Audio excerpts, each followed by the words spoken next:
Begin by safely raising and supporting the vehicle and removing the rear wheels.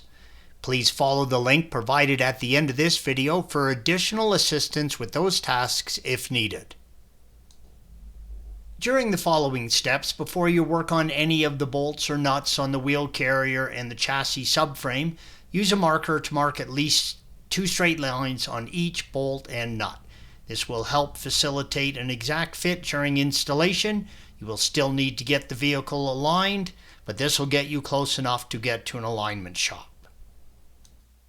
For the upper control arm towards the front of the vehicle, use a 21mm socket and loosen the nut, blue arrow, while you hold the bolt holding the upper control arm to the wheel carrier, red arrow. Do not remove yet.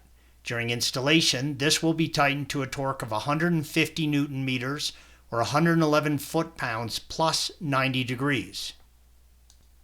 Use an 18mm wrench to hold the nut, blue arrow, while you use an 18mm wrench to loosen the bolt holding the upper control arm to the chassis subframe, red arrow.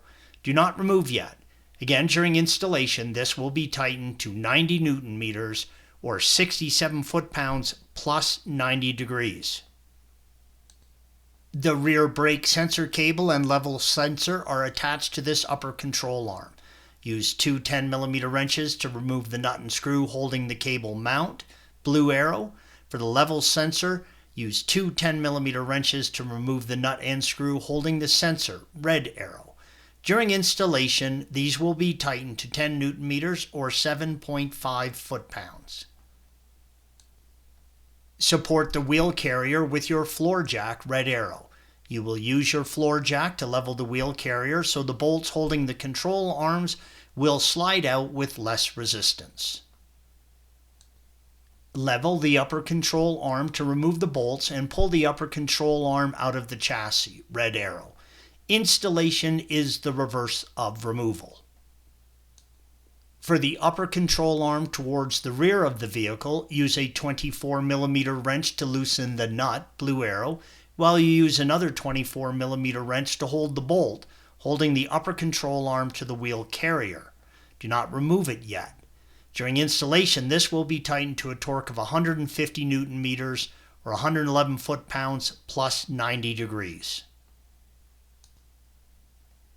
Use an 18mm wrench to hold the nut, blue arrow, while you use another 18mm wrench and loosen the nut and bolt holding the upper control arm to the chassis subframe, red arrow. Again, don't remove it yet, and during installation, this will be torqued to 90 Newton meters or 67 foot-pounds plus 90 degrees. With the floor jack, level the upper control arm to remove the bolts and pull the upper control arm out of the chassis, red arrow. Installation is the reverse of removal. Make sure to lift the rear components until it is level with the ground before tightening or torquing anything. If the suspension sags and you torque everything down, you will get the vehicle back on the ground and it will cause binding in the bushings and a little hop in the suspension. You will now need to get the vehicle professionally aligned. Marking the nuts and bolts and washers will get you close enough to drive it to an alignment shop, but you will need to get it aligned. Thanks for watching. Be sure to subscribe to our channel and check out another video in this series.